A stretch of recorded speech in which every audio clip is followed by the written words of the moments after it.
Hello and welcome back. My name is Adrina. I am the owner and accountant here at Accounting by Adrina.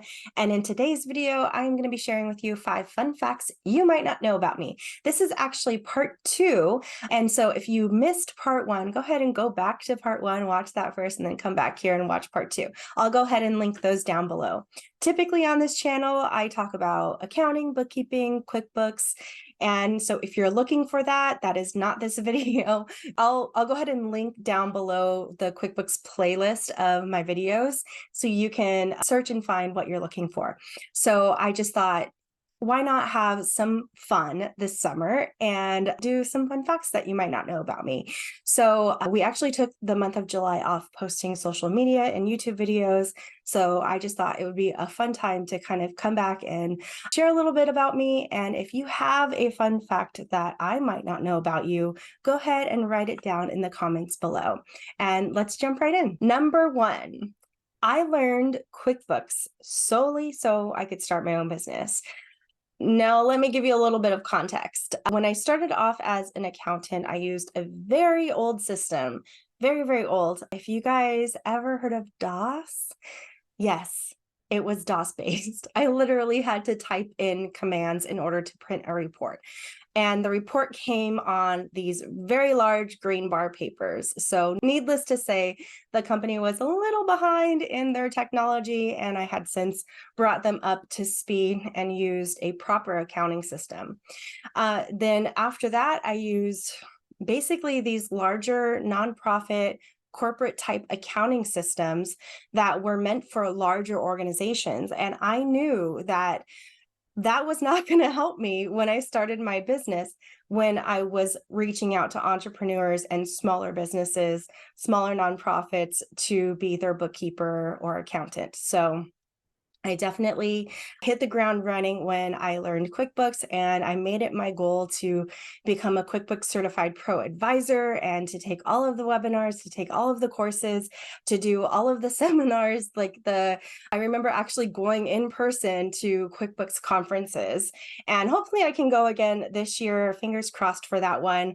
But yeah, I just knew that these larger accounting systems would be useless for me when I was helping out smaller nonprofits. So I definitely have reached that goal and exceeded it. I mean, there's always something new to learn. QuickBooks is always updating their software, so I definitely try my very best to stay up to date. But that is my first one for this video. All right, so numbers 2 and 3 are going to be sort of connected / related, and it's not going to come as a surprise to you guys. And I kind of feel a little nerdy saying this, but I love counting. That's just it. That's the bottom line. I love counting. And let me tell you, as a swimmer, I am constantly counting my strokes when I'm swimming. I'm counting steps sometimes as I walk. I love counting. So that's the second point. And the third point is I actually count myself to sleep. So, I mean, it's a little bit similar to when you're a baby growing up, they tell you to count sheep.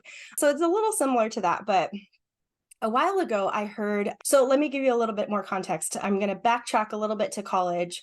When I was in college, my brain was so full and overloaded. I had a lot of things going on, almost too many things, and I had a really hard time sleeping at night. And so through the years, I've tried different things to help me sleep or just to fall asleep. I think that was the issue. Actually being able to fall asleep at night was really hard for me.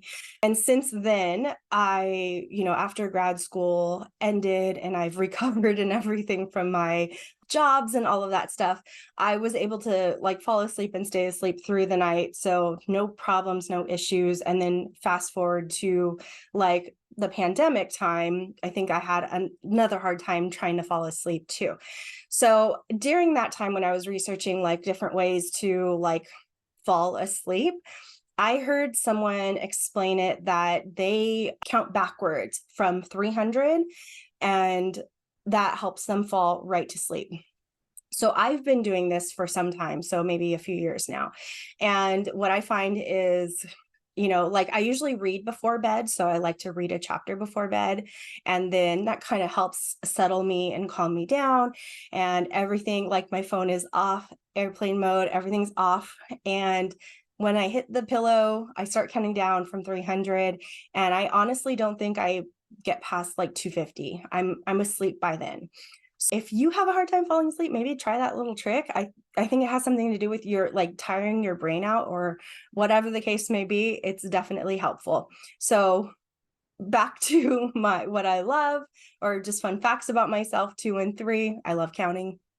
I count while I swim and I count when I sleep. And number 4, I love to read. I actually remember when I was growing up, like spending all of my Saturday just with a good book and some cheese puffs. That was my thing on Saturdays, just reading, laying in bed, enjoying the day, and enjoying a little snack while I was reading. And it's been really hard, like throughout my life, to try to find like books that I'm really into. I know like I was reading a lot through, growing up through high school. And then of course, like in college, your time kind of just naturally shifts to doing homework and reading all of those thick textbooks. So I didn't get back into reading again until probably the pandemic too. And so it's been really nice to kind of like rediscover books again. I absolutely love reading. I try to read every day. I probably do read every day, maybe once or twice a day.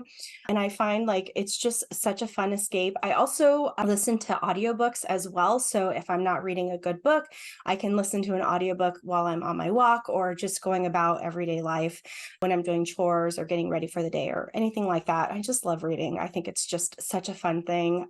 If you're not subscribed to my newsletters, I recently wrote a newsletter where I put in kind of like what I'm like enjoying, and that included some books. So make sure that you're subscribed to my newsletter so you get those newsletters. And I kind of have like a little bit of a personal email go out once a month at the beginning of the month. It's kind of part personal and part like, here's some things that you should be aware of coming down for the new month.